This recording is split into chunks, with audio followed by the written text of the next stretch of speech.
Bismillahirrahmanirrahim. Assalamualaikum warahmatullahi wabarakatuh. Alhamdulillahilladzi ja'ala sakinata fi qulubihil mu'minin. Wassalatu wassalamu ala sayyidina Muhammadin wa ala alihi washabihi ajma'in. Wallahu ta'ala fi kitabihil karim. A'udzu billahi minasyaitonir rajim. Bismillahirrahmanirrahim. Yarfa'illahu alladhina amanu minkum walladzina utul ilma darajat. Puji dan syukur kita panjatkan kehadirat Allah Subhanahu wa taala yang telah memberikan kita semua nikmat yang banyak. Semoga kita senantiasa ada dalam ridhonya dan senantiasa dipermudah untuk mencari ilmu di jalannya. Amin ya rabbal alamin. Yang kami hormati wabil khusus Bapak dosen pengampu mata kuliah bimbingan konseling yakni Bapak Dr. Haji Tarsono MPD, dan yang kami hormati, yang kami banggakan dan kami cintai teman-teman sahabat Karib B yang insya Allah dimuliakan oleh Allah Subhanahu wa taala.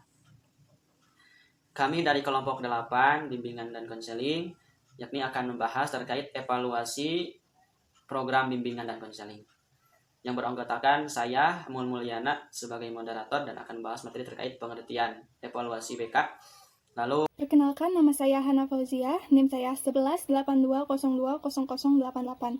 Di sini saya akan sedikit menjelaskan mengenai tujuan evaluasi program BK di sekolah dan fungsi evaluasi program BK di sekolah.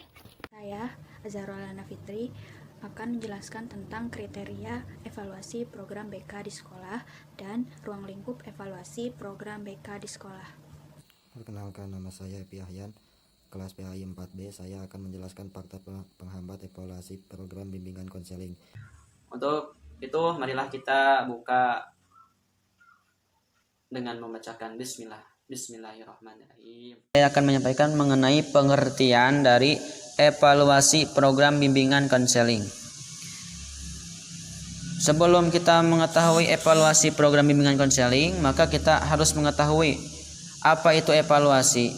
Evaluasi adalah secara umum dikatakan sebagai pengukuran, penilaian, begitu. Jadi evaluasi ini secara umum dikatakan sebagai pengukur atau penilaian terhadap sesuatu atau terhadap program, begitu. Lalu menurut Gibson dan Michael, evaluasi adalah proses untuk menilai efektivitas program atau aktivitas yang lainnya. Jadi menurutnya evaluasi itu adalah proses. Jadi adanya proses. Proses apa?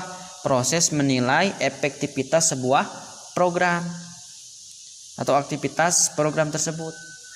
Jadi ketika evaluasi program tersebut dilaksanakan itu efektivitas atau tidak. Nah, itu disebut evaluasi menurut Gibson dan Michael. Lalu menurut Ari Kunto, dia mendefinisikan evaluasi adalah proses untuk mengetahui apakah tujuan program tersebut sudah dapat dilaksanakan atau belum, gitu.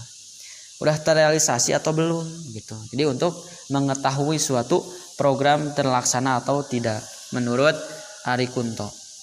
Lalu kita menginjak kepada apa itu evaluasi program bimbingan konseling.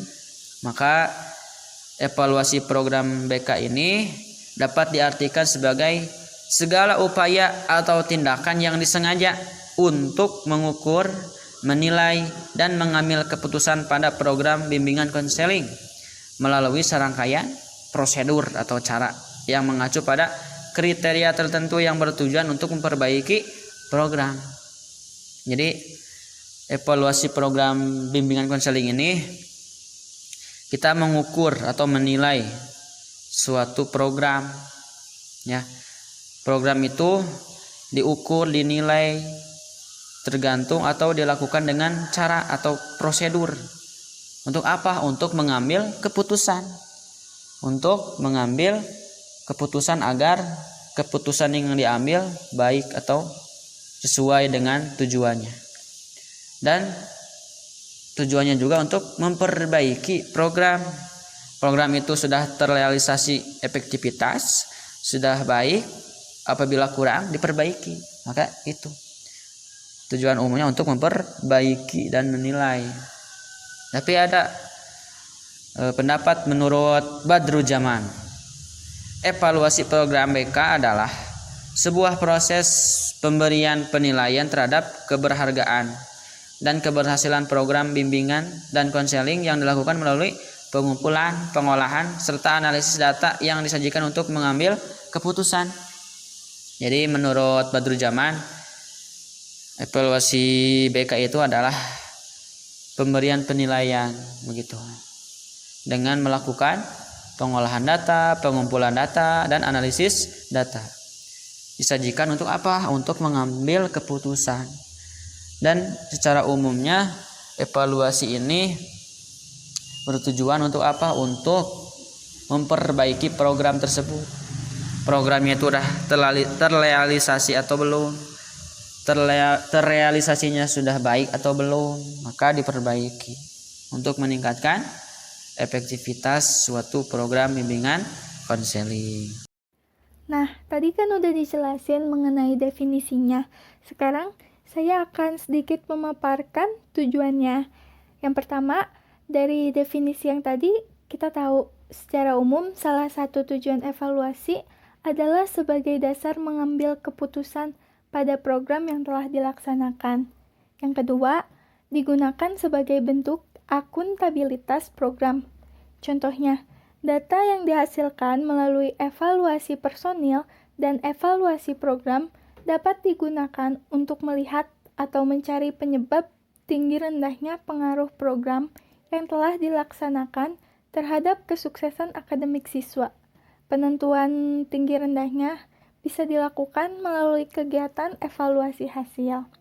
Sedangkan, menurut Soekardi tahun 2008, terdapat 3 tujuan evaluasi program BK di sekolah. Yang pertama, untuk membantu mengembang tumbuhkan kurikulum sekolah ke arah kesesuaian dan kebutuhan siswa. Yang kedua, membantu guru-guru memperbaiki cara mengajarnya di kelas. Yang ketiga, serta memungkinkan program bimbingan dan konseling berfungsi lebih.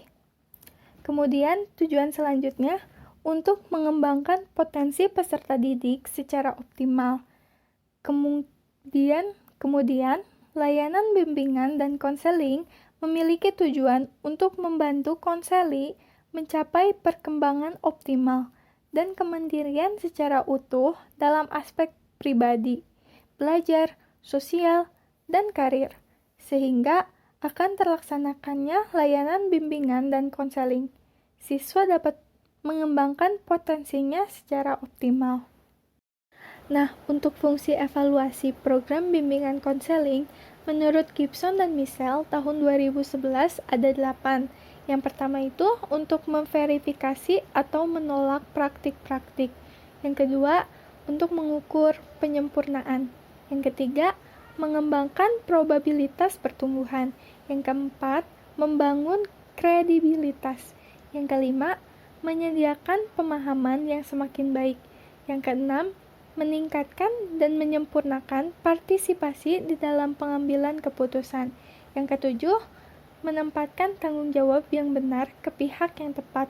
Dan yang terakhir, yaitu untuk menyediakan rasionalitas yang benar bagi upaya yang akan dibuat. Jadi, fungsi evaluasi program akan menyediakan tujuan dasar evaluasi, yaitu menyediakan garis besar bagi perbaikan program bimbingan dan konseling. Dalam hal ini adalah perbaikan dari pelaksanaan layanan bimbingan dan konseling. Kemudian, evaluasi positif bisa dipublikasikan untuk mencapai dan melanjutkan dukungan bagi program evaluasi yang menitik beratkan hal-hal yang positif. Dari uraian yang tadi, kita tahu bahwa evaluasi program merupakan penelitian evaluatif.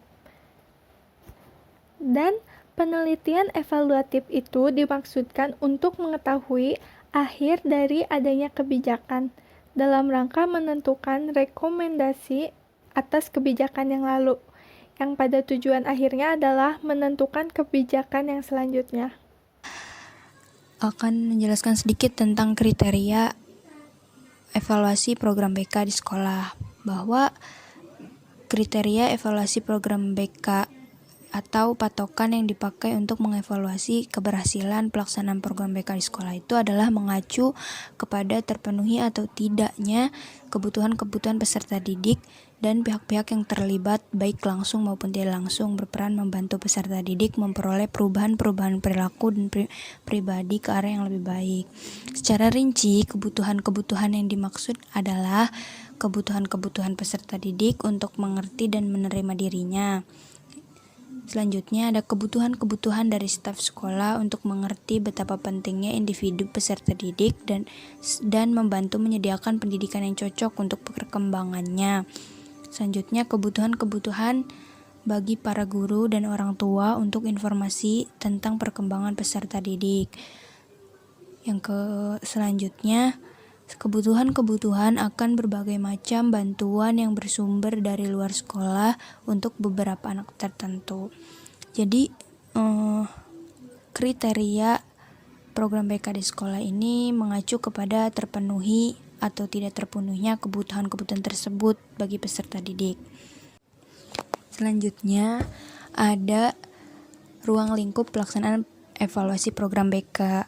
Nah, ruang lingkupnya ini ada 4 komponen. Yang pertama ada komponen peserta didik atau input, yang kedua ada komponen programnya, yang ketiga ada komponen proses pelaksanaan bimbingan dan konseling, dan yang keempat ada komponen hasil pelaksanaan program atau outputnya. Untuk komponen peserta didik atau raw inputnya, ini bisa dimulai dari pelayanan himpunan data pada peserta didik atau konseli yang diterima di sekolah atau bersangkutan. Jadi dalam input ini kita mengetahui gitu sebagai konselor bahwa data-data peserta didiknya ini seperti apa gitu. Yang kedua ada komponen program. Evaluasi program BK di sekolah harus mengacu pada keterlaksanaan program BK yang disusun, disesuaikan dengan pola dasar pedoman operasional pelayanan BK. Kegiatan operasional dari masing-masing pelayanan hendaknya disusun dalam suatu sistematika. Jadi komponen program ini membahas seputar penyusunan program BK di sekolah. Jadi pedoman-pedoman dalam operasional program BK di sekolah. Penyusunannya bisa dilihat di makalah. Terus yang ketiga ada komponen proses pelaksanaan BK. Untuk mewujudkan tujuan yang telah ditetapkan dalam program pelaksanaan bimbingan dan konseling di sekolah, dituntut proses pelaksanaan bimbingan dan konseling yang mengarah pada tujuan yang diharapkan. Komponen proses pelaksanaan BK yang terlibat yang perlu dievaluasi meliputi administrasi program pelayanan BK dan organisasinya. Yang selanjutnya meliputi petugas pelaksanaan atau tenaga profesional dan yang bukan profesional. Yang ketiga ada fasilitas dan perlengkapannya. Yang keempat ada anggaran biaya yang perlu dipersiapkan di dalam proses bimbingan konseling tersebut. Terus yang keempat ada komponen hasil pelaksanaan program atau output. Untuk memperoleh gambaran tentang keberhasilan dari pelaksanaan program bimbingan konseling di sekolah dapat dilihat dari hasil yang diperoleh dari pelaksanaan program bimbingan dan konseling di sekolah. Sedangkan untuk mendapatkan gambaran tentang hasil dari pelaksanaan bimbingan dan konseling di sekolah harus dilihat dalam diri peserta didik yang memperoleh pelayanan bimbingan dan konseling itu sendiri. Aspek-aspek yang dapat dilihat terutama yang pertama ada pandangan para lulusan tentang program pendidikan yang telah ditempuhnya. Yang kedua, kualitas prestasi bagi para lulusan. Yang ketiga, pekerjaan, jabatan atau karir yang dijalaninya. Yang keempat ada proporsi lulusan yang bekerja dan belum bekerja. Jadi komponen hasil pelaksanaan program ini bisa dilihat dari peserta didik yang bersangkutan. Apakah tujuan dari proses bimbingan konseling itu sudah dicapai atau belum, dilihat dari pandangan dia, terus dilihat dari kualitas diri dia apakah berkembang, terus bisa dilihat juga dari karirnya, dari pekerjaannya. Saya akan menjelaskan tentang faktor penghambat evaluasi program bimbingan konseling. Evaluasi jarang dilakukan oleh guru BK disebabkan oleh banyak faktor. Faktor penyebab tersebut diantaranya adalah jumlah guru BK yang tidak ideal, pengetahuan guru BK yang rendah mengenai evaluasi dan prosedurnya secara manual yang rumit. Yang pertama, jumlah guru BK yang tidak ideal, pengetahuan guru BK yang rendah mengenai evaluasi dan prosedurnya secara manual yang rumit. Jumlah guru BK yang terbatas dan faktor pengetahuan guru BK yang rendah diketahui akan menyulitkan guru BK dalam melaksanakan evaluasi dengan baik. Hal ini disebabkan oleh prosedur evaluasi secara manual yang rumit. Faktor tersebut tentu menjadikan beban kerja bagi guru BK sehingga alih-alih menyelesaikan masalah, justru evaluasi bisa menjadi masalah baru bagi guru BK. Sekian. Alhamdulillah, sekian penyampaian dari kelompok 8 yang membahas terkait dengan evaluasi program bimbingan konseling. Kesimpulannya adalah program bimbingan konseling merupakan usaha untuk menilai sejauh mana pelaksanaan program itu mencapai tujuan yang telah ditetapkan. Dengan kata lain, bahwa keberhasilan program dalam pencapaian tujuan merupakan suatu kondisi yang hendak dilihat lewat kegiatan penilaian.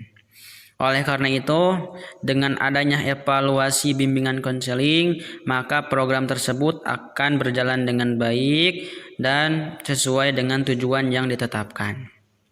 Cukup sekian dari kelompok 8 yang bisa disampaikan. Semoga ada manfaatnya. Mohon maaf atas segala khilafan dan kesalahannya. Terima kasih atas segala perhatiannya. Semoga senantiasa mendapatkan ridho Allah Subhanahu wa taala. Akhirul kalam, assalamualaikum warahmatullahi wabarakatuh.